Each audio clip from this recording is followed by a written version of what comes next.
All right, guys. The last podcast I did was, about the law director's office and the prosecutor's office and how I'm concerned with some of their procedures.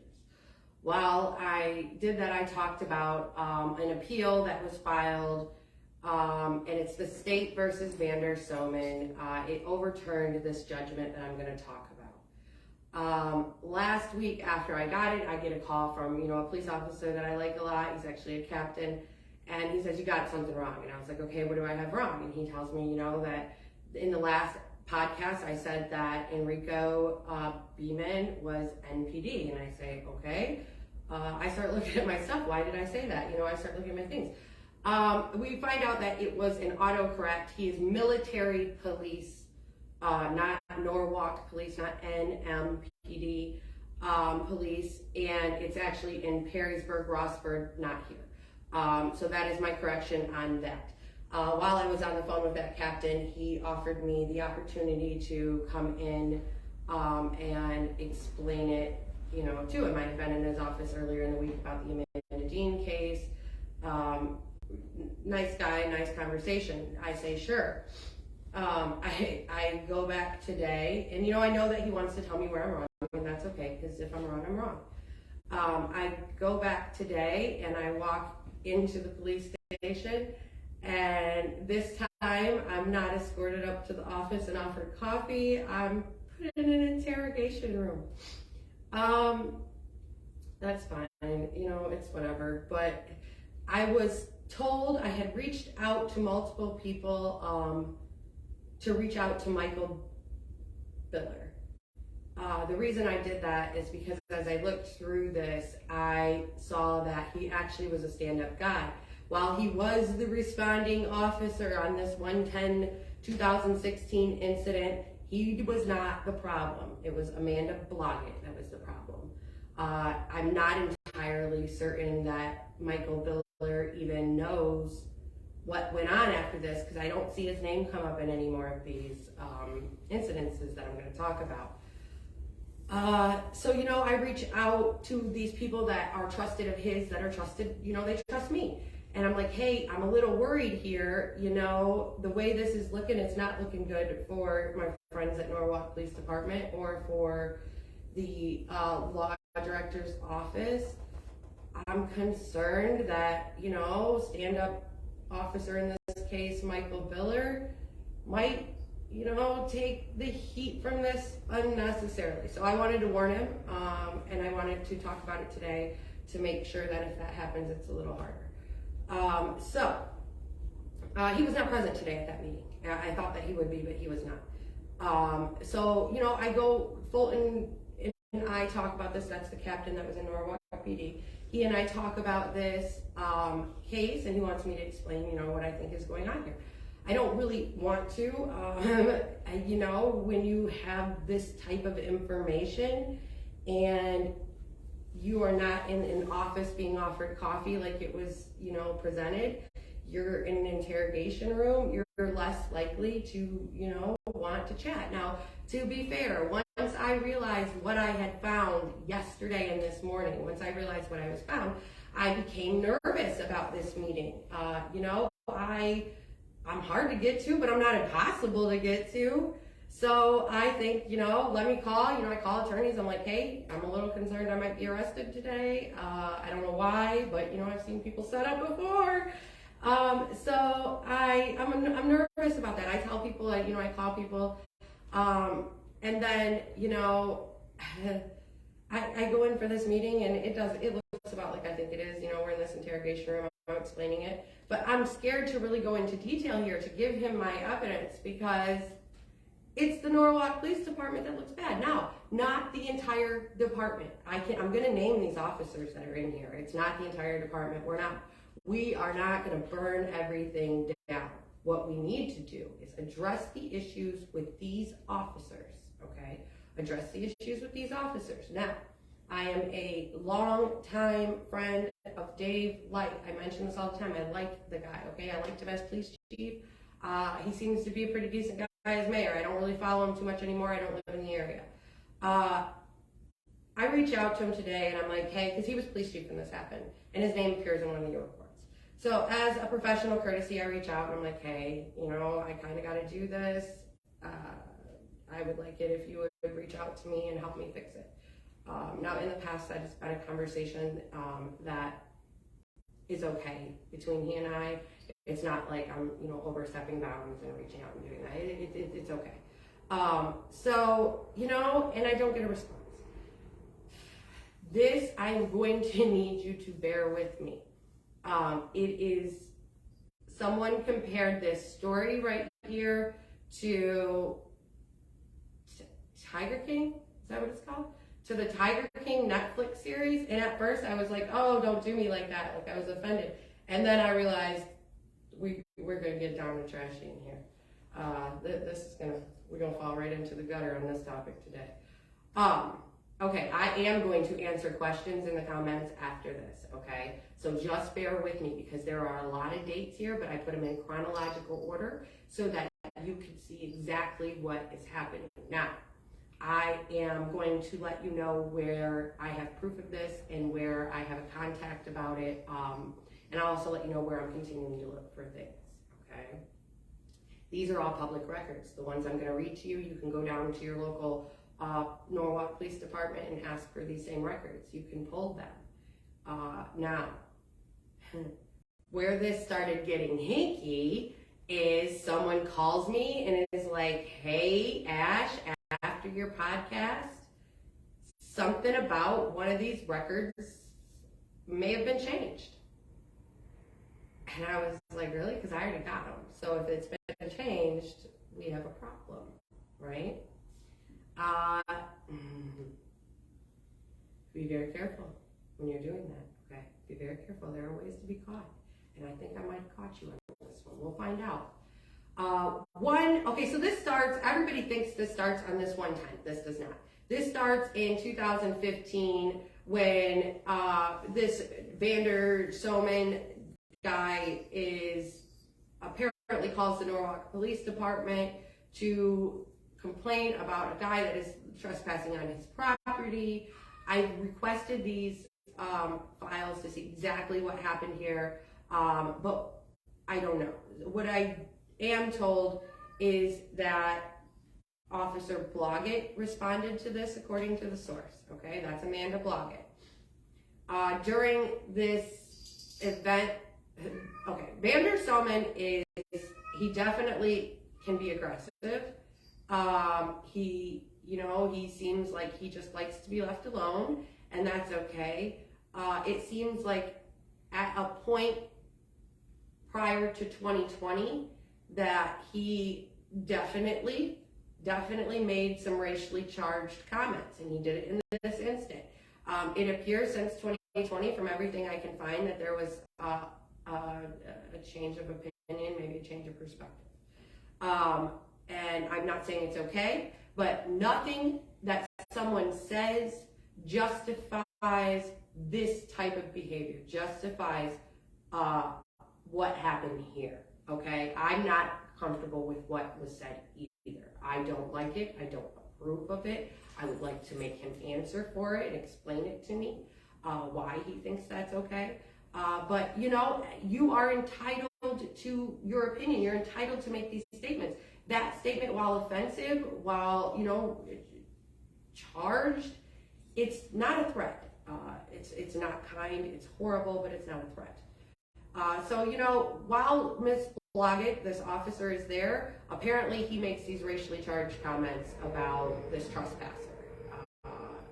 Okay? Now, from what I know after this, she doesn't like that. Okay? She seems like her and I agree on that. Not acceptable. Okay? Not illegal, just not acceptable. There's a difference. Okay? On 110, and we're going to pull this up. I got all these records. We're going to walk right through it. So if they want to tell all kinds of lies and, pull me into the station on, a coffee trip, and it's not that, I'm going to tell you the exact truth here, okay? On 110-2016, Enrico Bowman, the military police officer that now works at Kohl's, him and his girlfriend, who is Vander Soman's baby mama, they are having a disagreement about a custody exchange. Now, prior to this custody exchange, based on the transcripts that I read from this actual court hearing that was overturned, I find out that, this is long-standing. This baby mama of Vander Soman's, she does have police help every time that she exchanges this child during the time that she's with Enrico. That's what it looks like. It looks like it's only during that time. Before then, it doesn't look like they had too many issues, okay? I'm not going to read this statement word for word, but I'll give you can pull it up and read it. I'll give you the gist here, okay? So baby mama and Enrico, they pull in to get this child. Now, according to this custody thing, they're supposed to pick this child up at 6 o'clock. It is 20:39. What is that military? That is 8:39 p.m. So they're late to pick up this kid, okay? And they get there, and it looks like a argument ensues between Vander Soman and Enrico. Now, where Vander Soman is dead ass wrong is he drops the N-word repeatedly. He makes zero apologies for it then. He made zero apologies for it then. It was something that, he, from all accounts, grew up in, I said country last time, I've been corrected to call it the holler. And, things are a little different. So, he drops this horrible comment, and he keeps saying it over and over again. He, before this, had told Enrico, don't come to my house. He tells Amanda, do not bring that man to my house. You don't need him here. You can come and get this custody transfer. You don't need him here. Now, prior to this, baby mama, she has called the Norwalk PD, specifically Officer Michael Biller, over and over and over and over again for these custody transfers, and nothing bad ever happens. She calls him, he comes, nothing bad happens. He testifies about it, okay? In this hearing, he testifies about it. On this day, for some reason, she decides she does not need Officer Michael Biller, who's on duty, because he's on duty to respond to this nonsense. She decides she's going to have Enrico, the guy that, this Vander Soman doesn't want there, come and do this exchange. It doesn't go well, okay? It goes all bad. Enrico gets a victim's advocacy packet, and he wishes to have a TPO, temporary protection order, against Vander Soman. We do know that on the very next day, 1/11, that is filed, and he receives that TPO. Okay, he actually has to go and do that. All right. So, and that is according to the docket that I pulled from the 6th District Appeal. Now, earlier that morning, before they go and get this TPO against Vander Soman, baby mama and Enrico, they have a custody hearing, okay? And keep in mind, this event happened one day before a custody hearing. This day that she decides she doesn't get police to help her transfer, she's late, she brings this boyfriend that she knows causes problems when he gets here, and I think, this is me thinking, it looks to me like she's hoping he gets thrown in jail really quickly, and then this custody hearing is moved the next day. It doesn't work. Vander Soman goes and he gets a favorable ruling. Interesting, right? Okay, so 1:15. I pull this. Let's throw that down. I might need it again.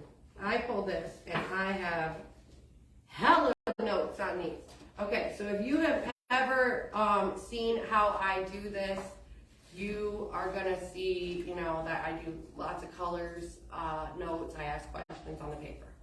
I get this and I start realizing from the transcripts and from this statement that is made that something else happened, okay? No way they go from that to this. So I start looking into the transcripts and the people that were there that day, and I start figuring out that on 110, okay, on 110 when Blodgett and Biller come out and they respond to this baby mama, thing, they just discharge it and do these charges.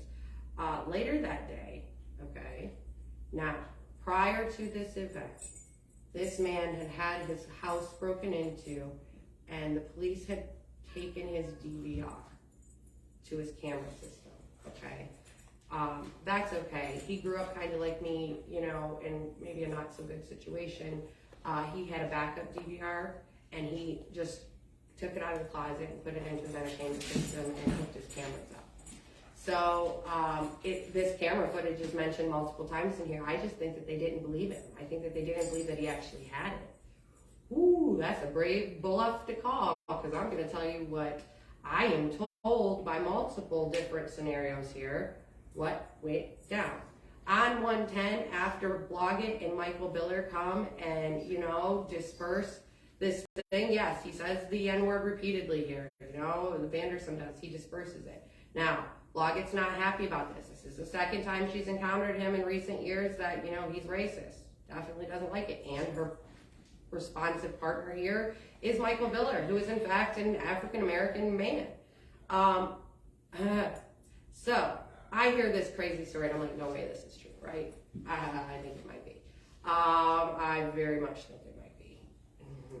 So later that day, Blodgett, Biller, and a resource officer, about an hour after they dispersed this custody agreement, a issue rises, okay? This guy, he's sitting inside of this house with this pastor who was there, and kids, and they're playing a game and eating a pizza that they made. Blodgett, Biller, they come back. But this is according to the statements that I have from people. They come back, okay? And Blodgett is mad, okay? She is really, really mad. And at some point, Vandersom is standing in the doorway to his house. Vandersom explains to African-American Michael Biller that he has said the N-word over and over and over and over again to the Enrico guy earlier in the evening. Blodgett, I don't know whether she is just mad about that, as she rightfully should be, or she thinks it's directed at Biller. I think that it is the latter. I think that she thought it was directed at Biller. Apparently, according to these, sources and this information that I have here, Blodgett reaches for her cuffs. She reaches for Vandersom. Vandersom has one eye. He's got a prosthetic eye. And he has one leg. He's got a prosthetic leg. I don't know how he lost them, but I know that these two things are true. And apparently, Biller, what it looks like here, goes to stop actually Blodgett and not necessarily Vandersom.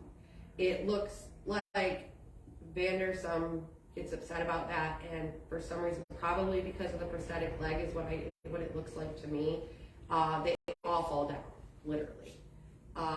And it looks to me like Vandersom got his knees on Biller's chest, and it looks like Blodgett's kind of got him maybe in a headlock here.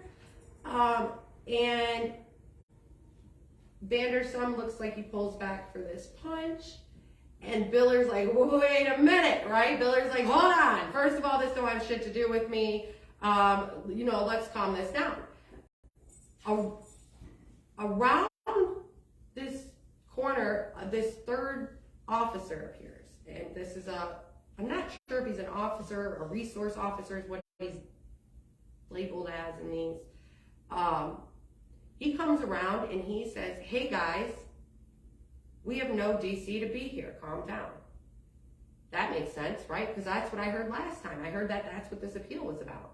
That they had no dispatch call to be there, which makes sense because according to all this stuff, if you look around in the immediate area and if you ask the people in the immediate area, when this event happened, they didn't see police cruisers.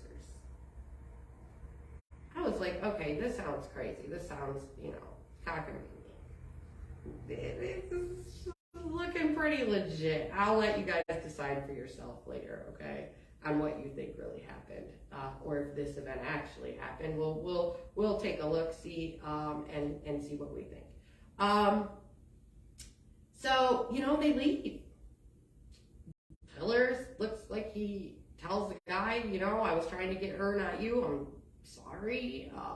He says, I'm sorry I didn't direct those comments at you. I shouldn't have said them.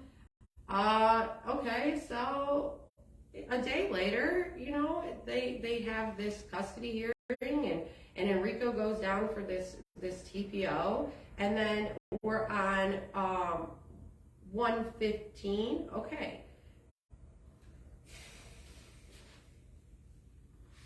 Pull my 115 file, which is this. Anyway, I threw it down. Okay, so 115 has a lot of color on it, and that means something to me. I pulled these records before my podcast last week, and what I see on here is that Zachary O'Neill responded to this. That's a Norwalk police officer. I kind of like the guy, actually.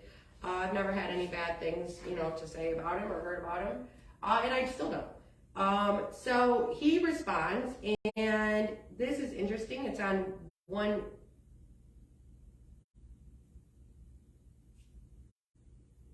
second, please.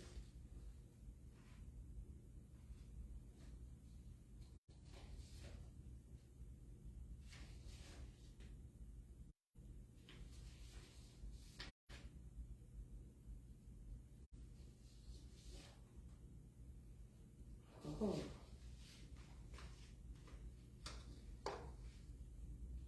Okay.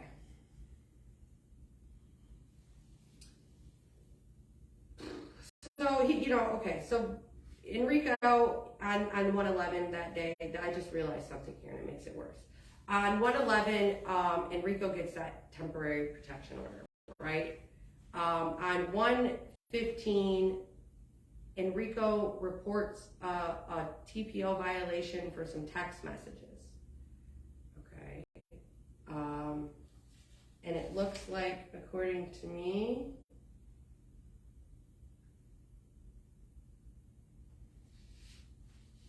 that they do not press charges. Here's what this says. Andrew Vanderselman contacted the Norwalk Police Department and requested officers be dispatched to his residence. He reported that Enrico and this baby mama were violating a court protection order between the two of them. Now this is interesting because Vanderselman didn't get the order, okay? Enrico got the order. Sergeant Cook and I arrived on scene and made contact with Andrew inside of the residence. While Sergeant Cook made contact with Enrico and the mother of Andrew's son, who were menacing him and who he feels threatened his presence.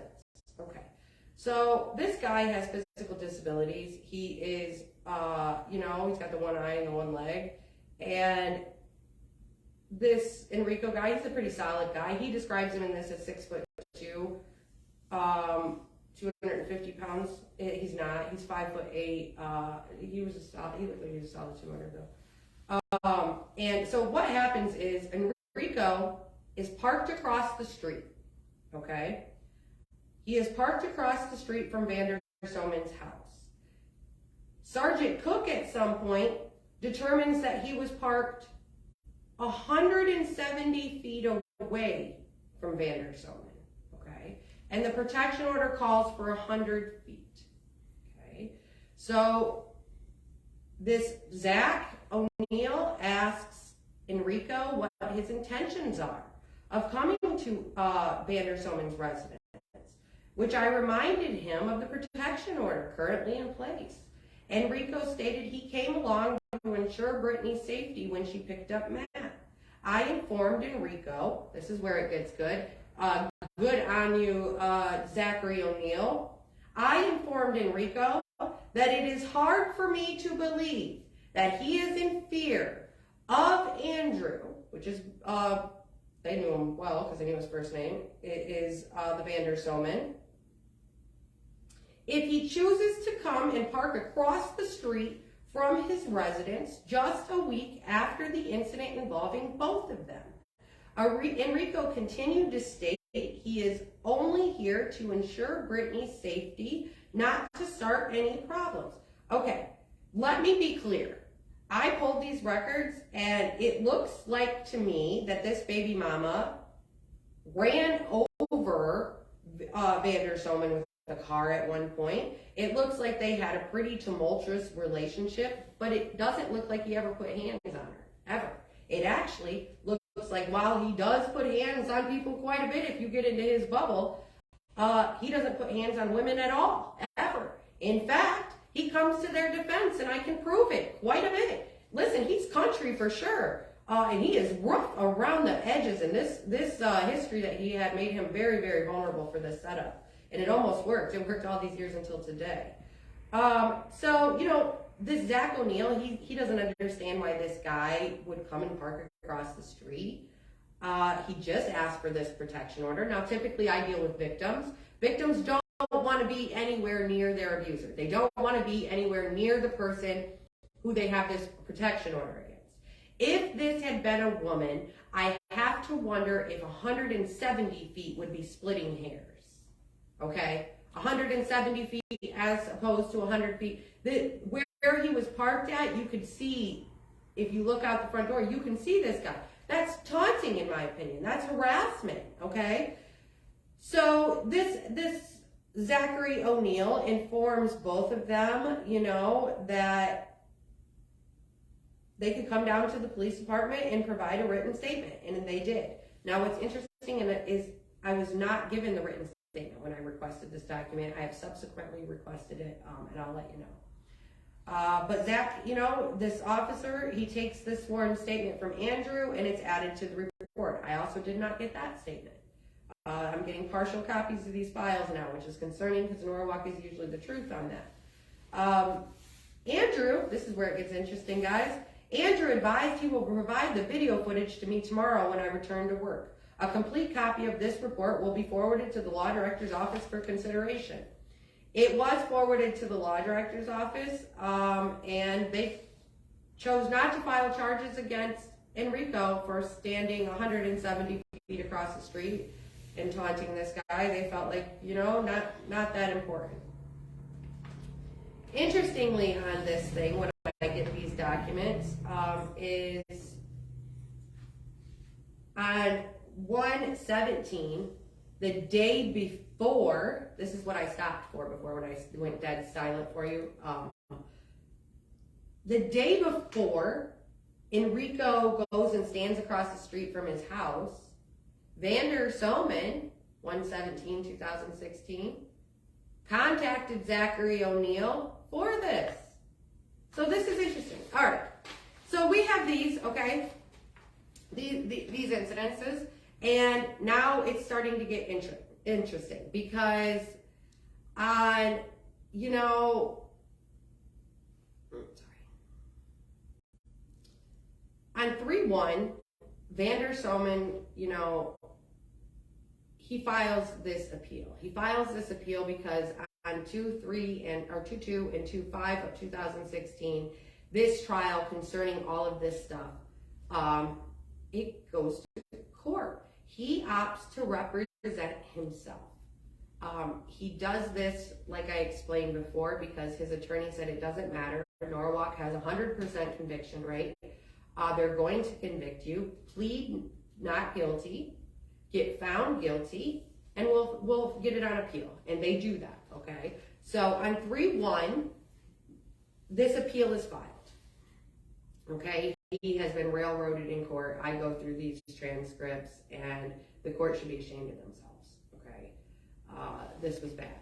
Now, on 3-8, okay, this is 7 days after he files this appeal and gets, railroaded in court. On 3-8, Amanda Blodgett, Officer Amanda Blodgett, the one that they went to the ground with, allegedly, responds to an unrelated domestic violence incident that Vander Soman is a witness for, okay?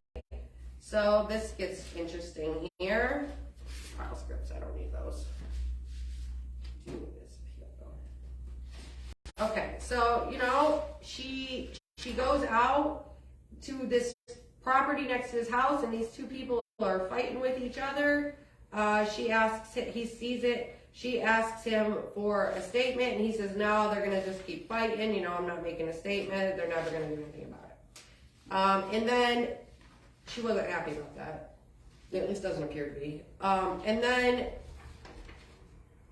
just a little bit later on 3/31, according to a witness, Blodgett is driving down Vander Soman's road, and he flips her off.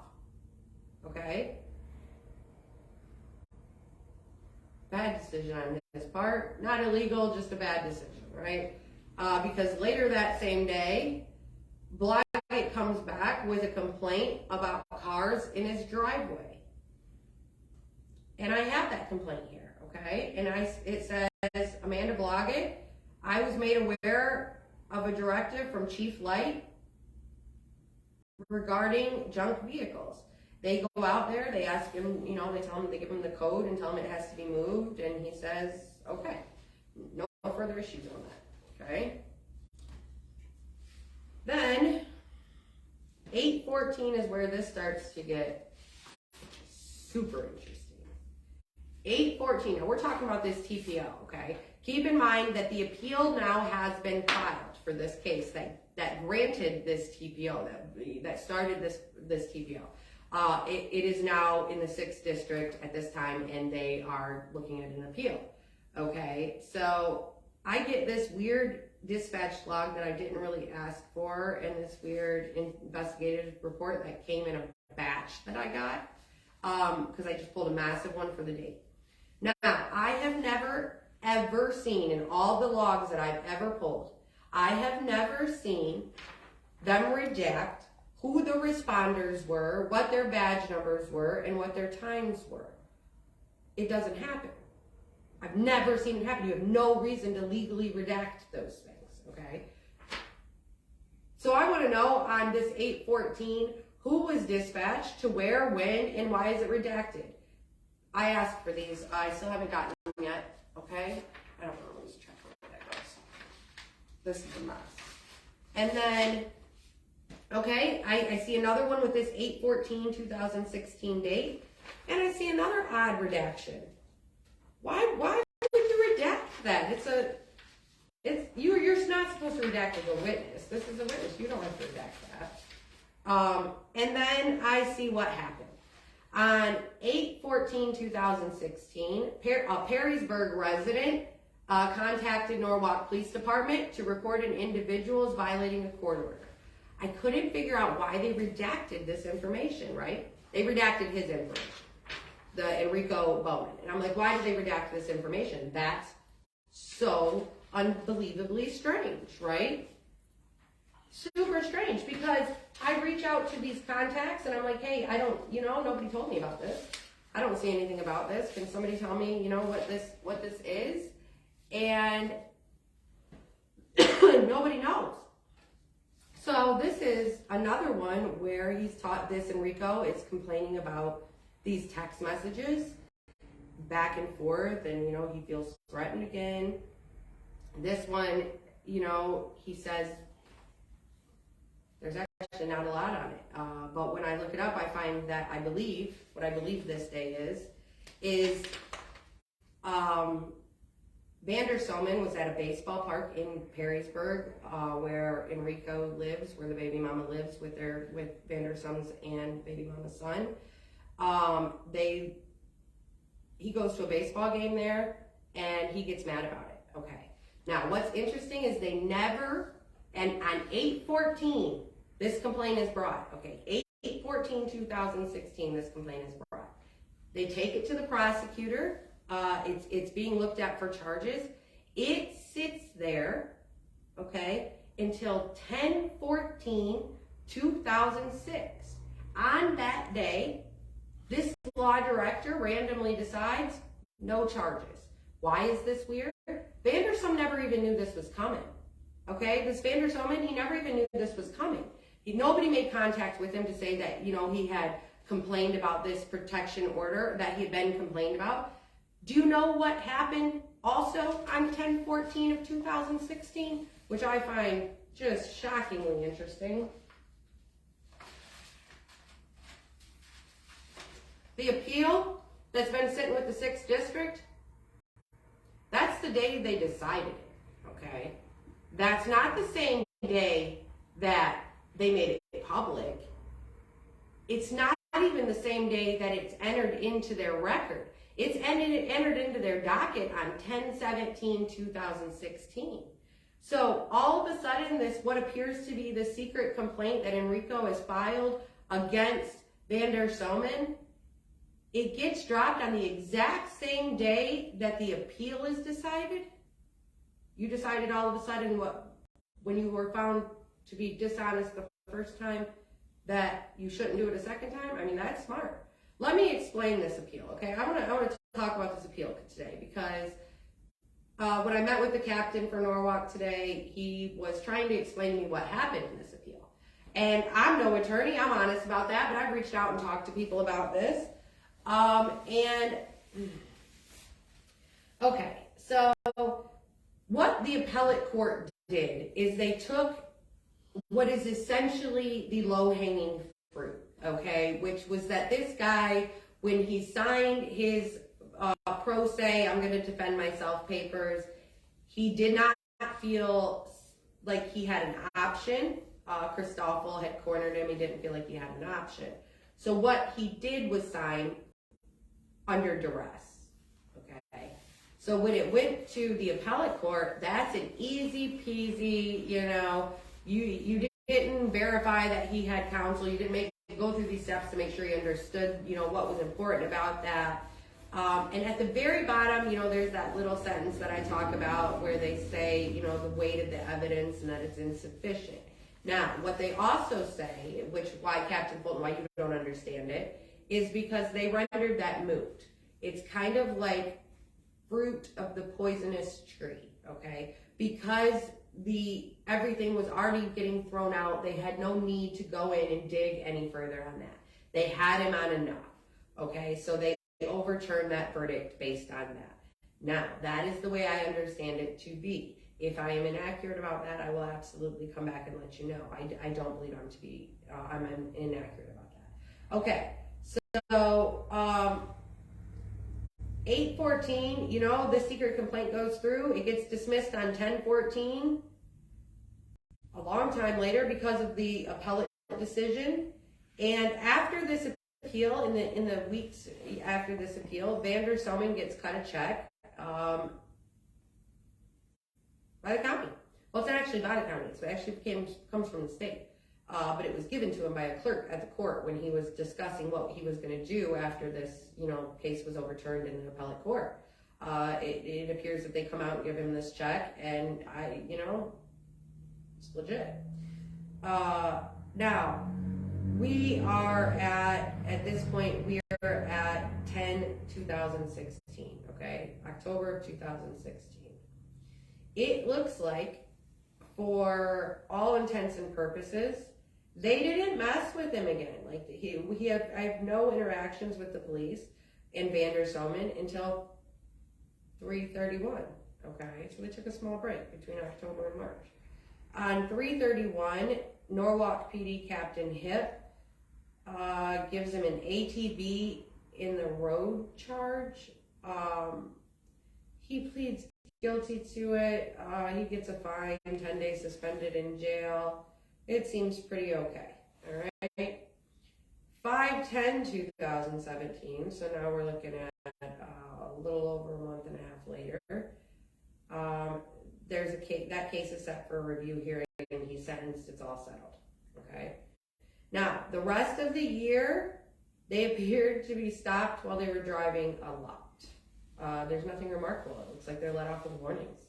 One is like there's a book bag on a trailer hitch. There's all kinds of stuff. But, you know, it looks like they're just kind of staying on top of Vandersomen. So I'm then told about this story about a gun complaint at Lefty Grove in 2000, looks like 17 or 18, either late 2017 or early 2018. No, it's 2017. I hear that there's this complaint, you know, at Lefty Grove, and it's centered around Vandersomen's wife, who is changing a baby's diaper in the back of a car. From what I'm told, I did ask for these records too, I still have not gotten them. What I'm told from everybody is that NPD rolls up, guns drawn. Vandersomen walks over to where his wife is in the car. This guy is no joke, man. He knows, he is the perfect jailhouse attorney. He knows these laws. You know, it looks, from what I understand, he walks up and he lets him know he knows the laws and, you know, the gun laws. And they kind of got to let him go. There's nothing that can be done there.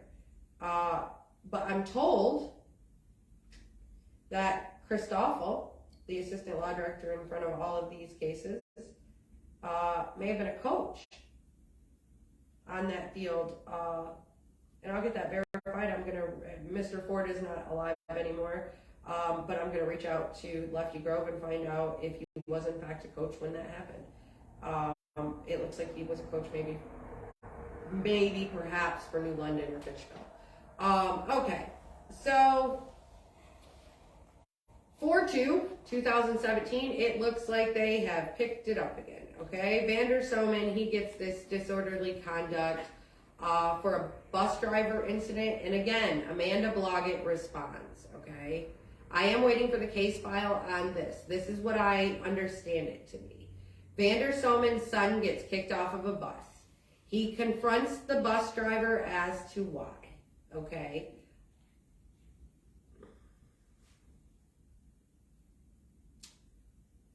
There's a backstory about why I believe that this happened with the bus driver, but I haven't been able to verify it yet.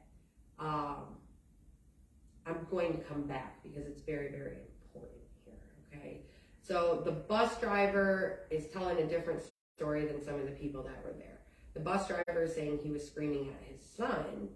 Vandersomen was screaming at his son, and everybody else is saying he was, you know, having a real strong, strict talk with this bus driver about why his kid gets kicked off the bus. Apparently he saw the video footage, and he disagreed with the decision.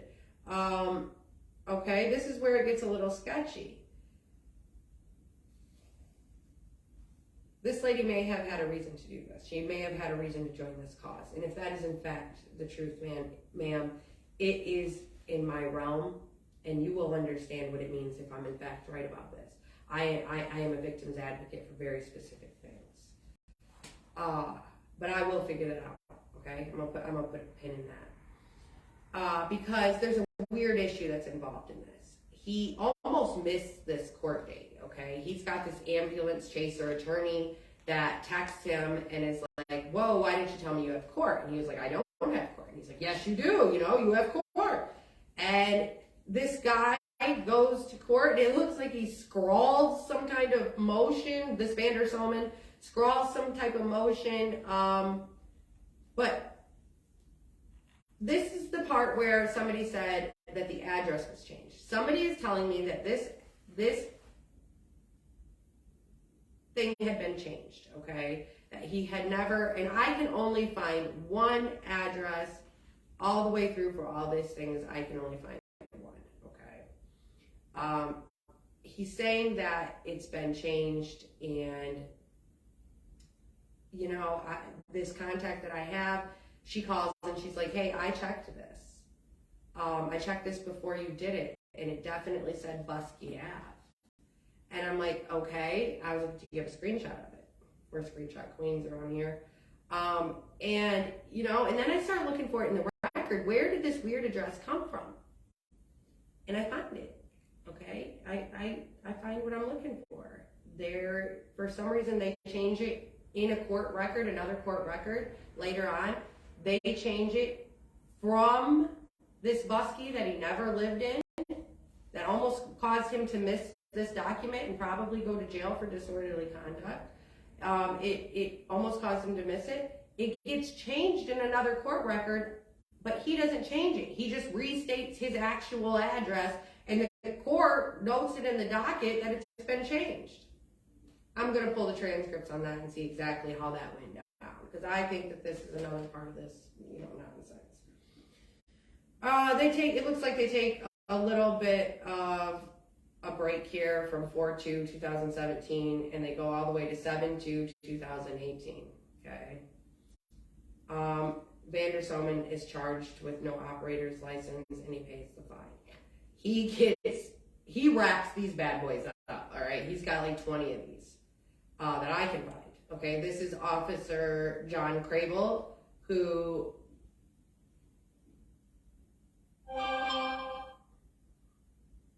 I could take a cheap shot here, John. I'm not going to. The officer here is John Crable. He pays the fine on this and moves on with his life. Okay. 5/10/2020. Vander Soman moves. He's moved to New London. Okay. And 5/10. Apparently, someone in his house finds this dog running free, and they take it to the address. The address happens to be a few houses down. This address, the person that opens the door is Christoffel, the assistant law director that's in charge of this whole, what it looks like to me, the harassment and setup of this guy. He opens the door. The next day, Vander Soman is pulled over in New London for failure to reinstate his license and get an SR-22 bond. He goes to the mayor because his business, it looks like, had moved there because of it, and it looks like the mayor steps in. This mayor wants to put a stop to it, okay? And the failure to reinstate, this whole thing that was drawn out, and he's found not guilty. He really didn't. He didn't do it. He had his stuff. Yeah, he's got a lot of these, so I could see why you would try it. It was a nice attempt. You guys got to be more careful about these attempts, though. So there's some interesting story here, because when I was in Captain Fulton's, I would say office because I usually am. I'm going to say interrogation room because that's where I really was. When I'm in Captain Fulton's interrogation room with my husband, we're talking about this, and he lets me get through all this just like I got through it with you. And the only thing he's pissed about is he thinks I say that Christoffel lives in New London, when in fact Christoffel's family lived in New London. Okay. Captain Fulton, you could have calmed down and let me finish. His family lives in New London. And this is an interesting story that I'm going to verify, but I'm told by a couple of people here that the reason why this mayor, who did in fact put a stop to all of this nonsense, he has not been bothered since 2020. Okay, he has not been bothered since 2020 at all. Vander Soman, not bothered. Why he was able to put a stop to this, apparently this mayor and Christoffel share some kind of family by marriage situation, and he was able to put a stop to it. Captain Fulton, that is in fact, according to these records here, the Christoffel's family property, not necessarily his personally, but the family property. How does this all relate to Amanda Dean, and why do I give a damn? Because honestly, I've spent the last 48 hours doing this, and it's awful. This relates to Amanda Dean because in January of 2017, a year after, while this was going on, while they were harassing the hell out of this man, according to my opinion, from what I can see here, it looks like they harassed the hell out of this man. Now, he set himself up for it. He had a really bad record, you know. He looks like he owns it, though. He never denies charges. He pleads guilty to charges all the time. So much so that in a court, the judge allowed him to plead not guilty to something because he's like, he always pleads guilty when he does it. So, you know, this relates back because while this was going on, Amanda Dean went missing. Okay? In 2017, Amanda Dean went missing. In January of 2017, Huron County Sheriff's Department is called out for an abusive situation. The sheriff does a really good job. That sheriff's deputy there does a really good job. He pulls Amanda out of the building. He, you know, gets her to admit what really happened here. He has proof of it. He has the disclosure to the sister. He has the picture. You know, she's admitted it to him. Fred is no peach. You know, he's got a lot of domestic violences there. So he seems to me like he's a little concerned. He calls this Christoffel. And Christoffel says if she doesn't want to be a witness, no charges. Don't press charges. If he had pressed charges and Fred Rear had been arrested, I may not be sitting here telling you all these stories today because Amanda may have never gone missing. Okay? That's why I give a damn. Amanda may have never gone missing. Mr. Christoffel, while you were dicking around with this Vander Soman guy in 2017, while all these police are paying all this attention and they're pulling him over for all this dumb shit, and you know, you have all this focus directed on this, you could have pressed charges against Fred Rear. You could have pressed charges against someone who actually did something wrong according to the law. I understand that this man can irk some damn nerves. Vander Soman can irk nerves. He has strong opinions. He's very blunt and blatant, and yeah, he threw the hell down when he was young. Okay, I find this report of him beating somebody with another somebody.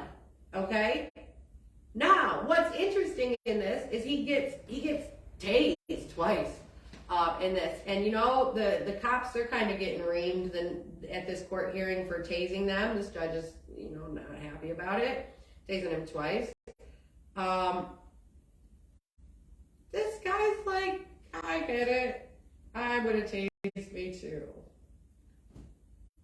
He's reasonable, okay? And then nothing. This guy doesn't get in trouble anymore, okay? I don't know what happened in 2020. It looks like he's changed his opinion on the use of the N-word. It looks like there was some kind of, I don't know, something that changed this guy. He doesn't look like he's, or they left him alone. I don't know. I don't know. To me, it looks like, let me count these for you out, how many incidences happened. 1, 2, 3, 4.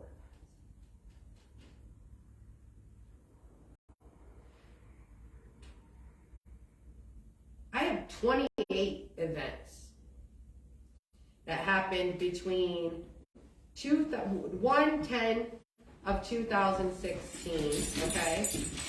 And when it appears the mayor has stopped it in 5/11 of 2020, when he finally puts a stop to it there, you know, that's a lot of events to happen. And this guy,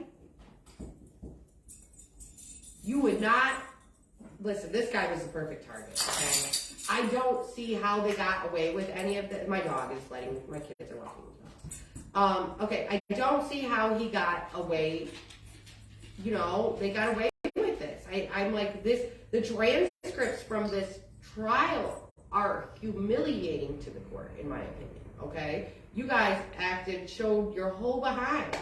And by whole behind, I mean the fact that Christoffel and this judge, all these white old men, took it upon themselves to say the N-word with the hard ER over and over and over and over in this court to try to drive it home that this guy is a racist. I know. We know he was a racist. He made racist comments. He admitted to it. He didn't lie about it. He made racist comments. That is not why you were there that day, okay? Yes, it is despicable that he said those things, but that is not why they went after this man. That is the excuse they used to go after this man, which sounds a little bit like what's going on with this Norwalk incident that, you know, Miley Zinn is taking a look at. So what I'm going to do is I am going to file with Erie County and request that Amanda blog it based on all of this very hard evidence that I have. Keep in mind, I'm going to show you a little tidbit of something later. You know, I think that she should be Brady.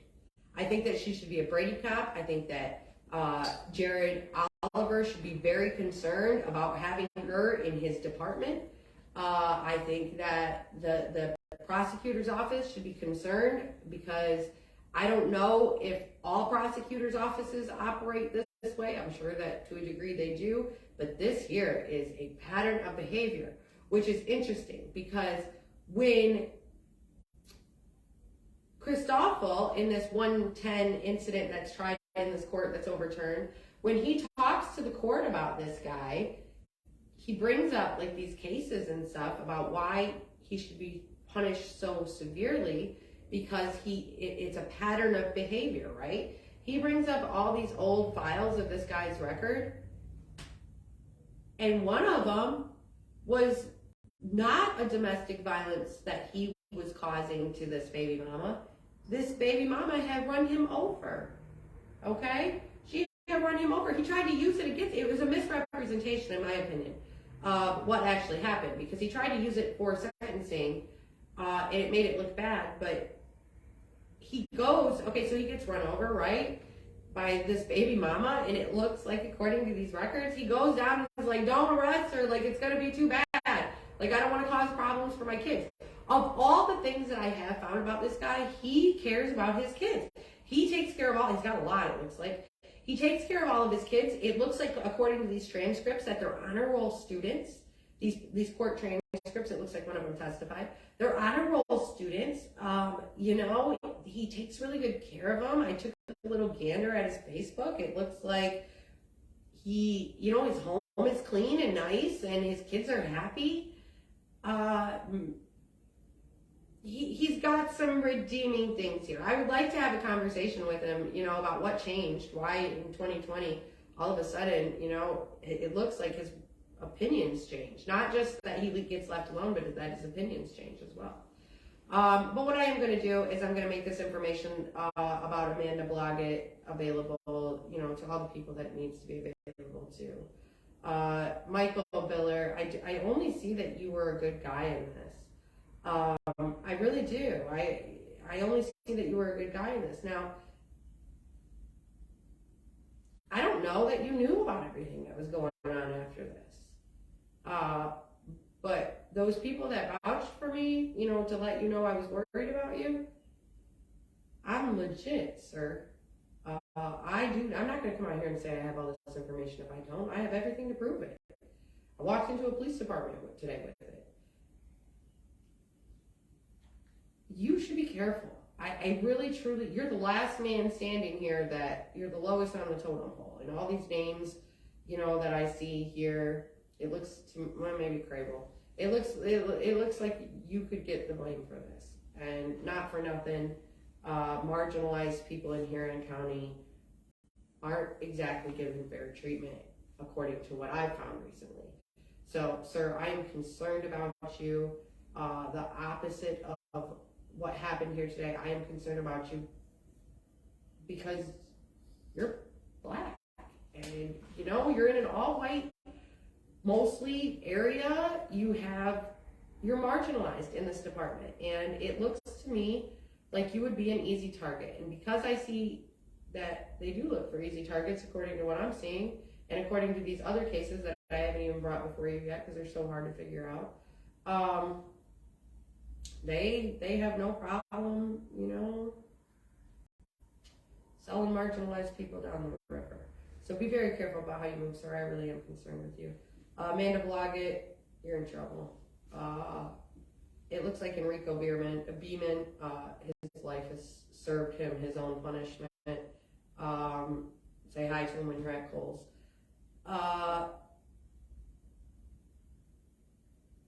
This is sad. When I heard this story, I believed the same thing everybody else believed about this guy. I believed that he was no good and that, he probably earned it. And I believe that because of some of the things that he's done. But then I look closer at this, and he might have earned one or two of these things. Probably the ones he pled guilty to. He pleads guilty all the time. So the other ones, though, all these other ones, come on, guys. This is like a Netflix series. These people aren't wrong. Like, these people aren't wrong. It does look like Tiger King. Like, this is trashy. Mr. Christoffel, Assistant Law Director of Huron County, Scott Christoffel, sir, you've heard me warn people about this before. I believe I've got you, and I'm coming to see the justice served. But when I do it, no, it's not for Mr. Vandersomen, okay? When I brought this whole case, not because I think Mr. Vandersomen needs my help or that he even deserves help, okay? And I don't even know that he cares. But what I do know is that this case shows me a practice that Christoffel has. And I believe that practice contributed to her death. I believe it contributed to her going missing.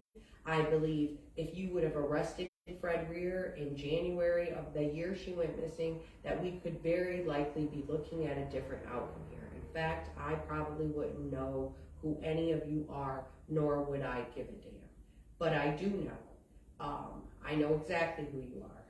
All this stuff that you wanted to convince me I'm wrong about, I'm not wrong about it. I have the documents. I have them.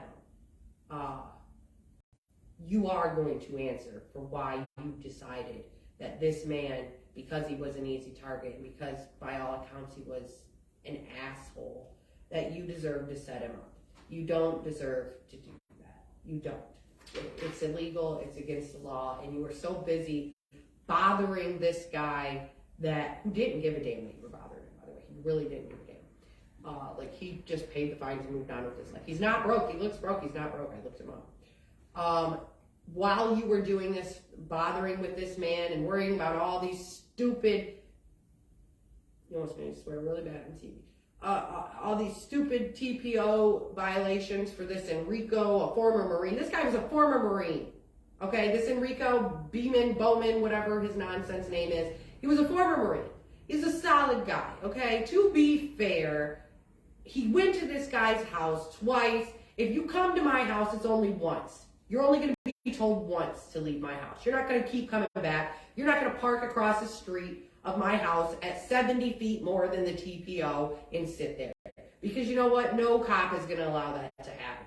No cop is going to allow it to happen. It only was allowed to happen because Vandersomen has a history of being an asshole. This is really bad. So, do we have questions? Let me get on here and see if I have questions.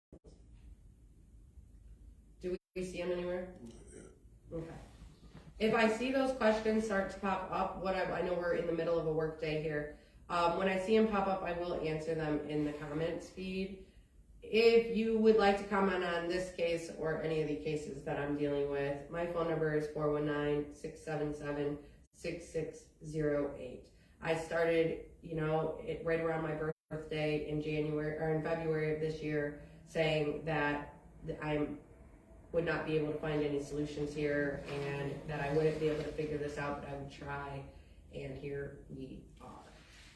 Please don't make me keep looking, okay? For Sitterly, for Christoffel, for the prosecutor's office in Huron County, just listen, bring the woman home, okay? Bring her some damn justice. Stop blocking my warrants. Christoffel, if you're mad, Scott, if you're mad about any of this, what I would like you to do is go sit in Sitterly's office and tell him to stop blocking Amanda Dean's justice, okay? Because he is the reason why you ended up with a target on your back. He is the reason why you ended up in my crosshairs looking for the truth. Because all of a sudden I start seeing that you guys aren't as above board and as solid as I thought you were. I want Amanda Dean's justice. She has waited for 5.5 years to get it. She still does not have it. If you continue to bully me, I will bully back.